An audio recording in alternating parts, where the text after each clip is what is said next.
pessoal, tudo beleza? Aqui quem fala é o Ivan. E aqui é a Ana. E seja muito bem-vindo ao Escritório Sem Gravata, o seu podcast sobre gestão e assuntos do mundo corporativo.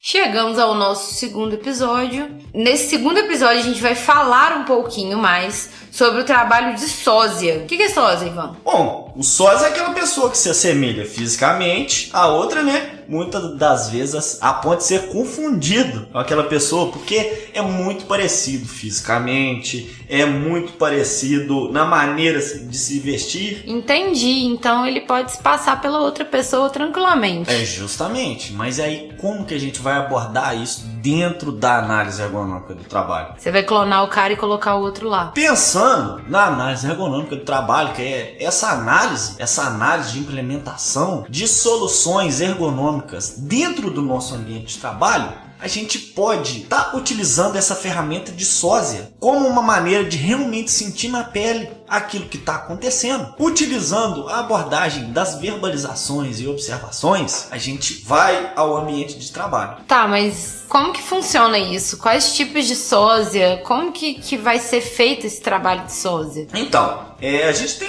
os sósias humanos na análise ergonômica do trabalho, né? Que pode ser utilizados para simular as atividades de trabalho de uma pessoa real. Eles são frequentemente empregados em estúdio de ergonomia, onde produz movimentos, posturas e tarefas de um trabalhador para avaliar a segurança, eficiência e conforto do trabalho. A gente pode ter sósias de máquinas e equipamentos, em algumas situações, né?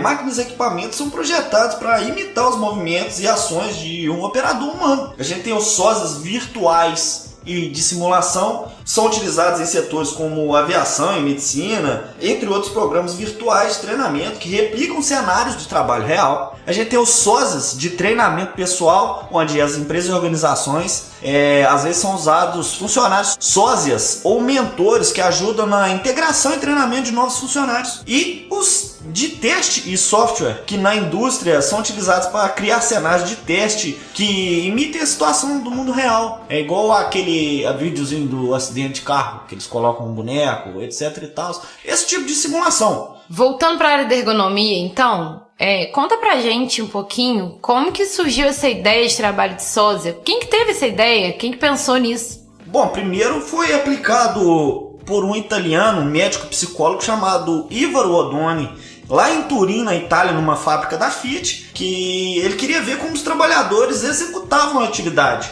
Só que depois, nos anos 90, que isso foi nos anos 70, um psicólogo francês chamado Yves Clot reinventou essa atividade, transformando-a para verificar a percepção dos colaboradores sobre suas atividades e fazendo essas instruções para suas substituições, entendeu? Justamente para ter essa intervenção acerca das atividades. Entendi. Então ele meio que colocava a pessoa ali, ou ele mesmo fazia, pedia instruções para a pessoa que estava realizando a função, como que, se ele fosse ser substituído e ninguém fosse perceber, como que ele deveria fazer, como que ele deveria agir, é isso?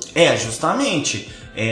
O que eu deveria fazer caso eu fosse executar a sua atividade? Quais caminhos eu devo seguir se eu fosse te substituir? E aí ele pega essa percepção ali do trabalhador. Entendi. Então o trabalhador ele vai sair do lugar de observado e vai passar a ser um observador. Isso, justamente. Há essa substituição. É justamente ali o gestor, o ergonomista botar a mão na massa acerca das atividades realizadas pelo trabalhador. Entendi. Aí nesse caso da substituição em si e dessas técnicas que foram utilizadas, né, que você já falou lá na década de 70, na década de 90, como que pode ser feito isso? Tem algum tipo de pergunta específica? Tem algum tipo de movimentação? Como que é isso? Então, o pesquisador, que no caso será o gestor, o gerente, o ergonomista, tem que deixar claro pro colaborador que não há certo e errado acerca do que ele vai falar. Fazer justamente instigar essa dúvida do trabalhador a se questionar acerca do seu trabalho. Evitar aqueles porquês. Por que você faz isso?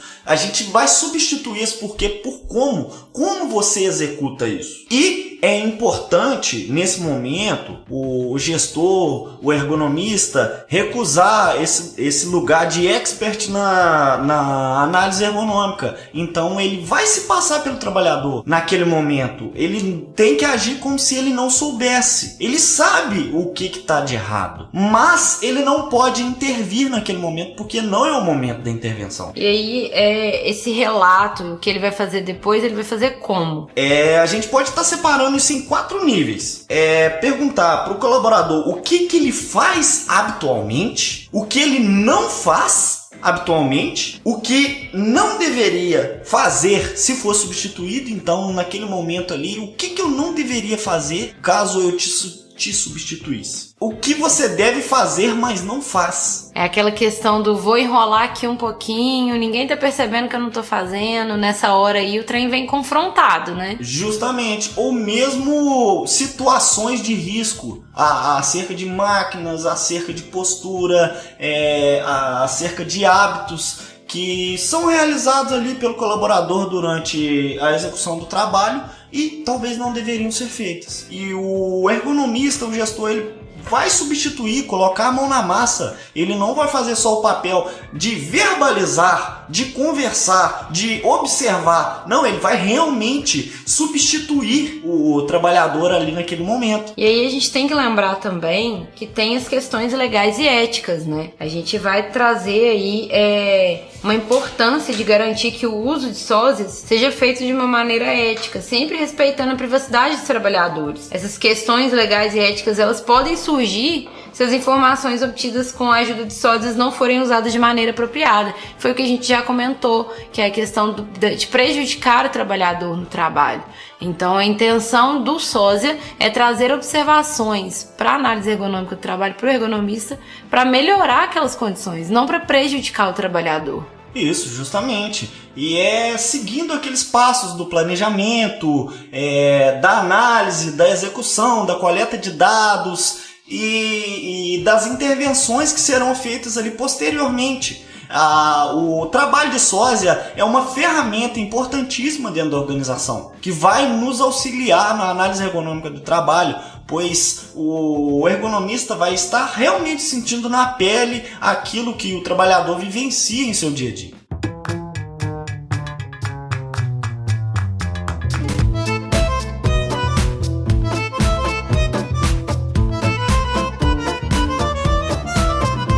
É isso por hoje?